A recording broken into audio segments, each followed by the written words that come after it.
गुरुर्ब्रह्मा गुरुर्विष्णू गुरुर्देव महेश्वरा गुरु साक्षात परब्रह्म तस्मै श्री गुरुवे नमः. श्री स्वामी समर्थ महाराज की जय. नवनाथाय नमः. सर्व बंधू आणि भगिनींचे आपल्या चॅनलमध्ये स्वागत आहे. 26 फेब्रुवारी 2025 रोजी वार बुधवार. या दिवशी महाशिवरात्र आहे. तर महाशिवरात्रीच्या दिवशी कोणत्या गोष्टी करायच्या आणि कोणत्या वेळेला पूजा करायची ते आज आपण बघणार आहोत. महाशिवरात्रीच्या दिवशी मौन व्रत धारण करतात.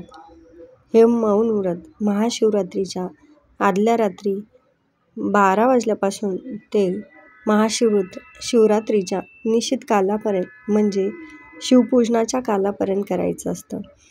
तसंच या दिवशी ज्यांना कुणाला जमेल त्यांनी निर्जली उपवासही केला तर अतिउत्तम, कारण त्याचा अनुभव खूप सुंदर येतो. महाशिवरात्र ही साधना निश्चित काळामध्ये करायची असते. तर यावर्षी निश्चित काल कोणता तर म्हणजेच पूजा कधी करायची तर रात्री 12:27 पूजेला सुरुवात करायची. तर ती रात्री 1:16 या काळामध्ये आपल्याला पूजा करायची आहे. ज्यावेळेस आपल्याला पूजा करायची त्या अगोदर आपण गंगाजल टाकून स्नान करून घ्यायचं आणि मगच एखाद्या शिवमंदिरात शिवपिंडीवर तुम्हाला अभिषेक करता येईल किंवा घरात जर तुमच्याकडे शिवपिंड असेल तर त्यावर सुद्धा ही पूजा करता येते. परंतु या पूजनामध्ये फक्त शिवपिंड घ्यायचे असते. नंदीला या पूजामध्ये घेत नाही. शिवपूजन जर आपण घरी करणार असाल तर एका मोठ्या परातात किंवा ताटामध्ये शिवलिंग ठेवावे. त्यावर पहिला दुधाचा अभिषेक करून त्यानंतर पुन्हा पाण्याने धुवून पुसून स्वच्छ करावे. त्यांना अत्तर भस्माचं लेपन करून तामणात ठेवावे. त्यानंतर त्रिवार दीर्घ ओंकार काढून मौन व्रत सोडावे. जर मौन व्रत धरले असेल तर त्यानंतर बेलाच्या पानाने शिवपूजन करावे.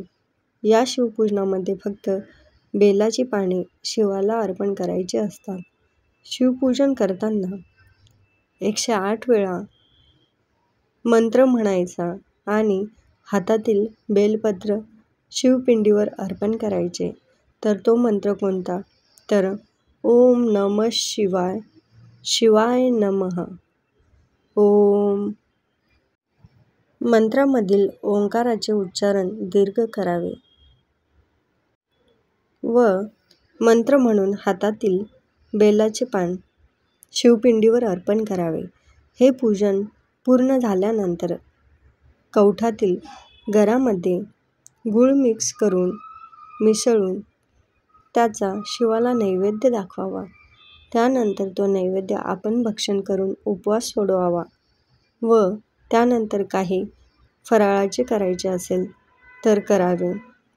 ज्यांना मौन पाळता येणे शक्य असेल त्यांनी अवश्य मौन पाळावे. या मौन पाळनाने आध्यात्मिक शक्ती संवर्धन होते. तुम्हाला व्हिडिओ आवडल्यास नक्की लाईक, शेअर, सबस्क्राईब करा. धन्यवाद. श्री स्वामी समर्थ.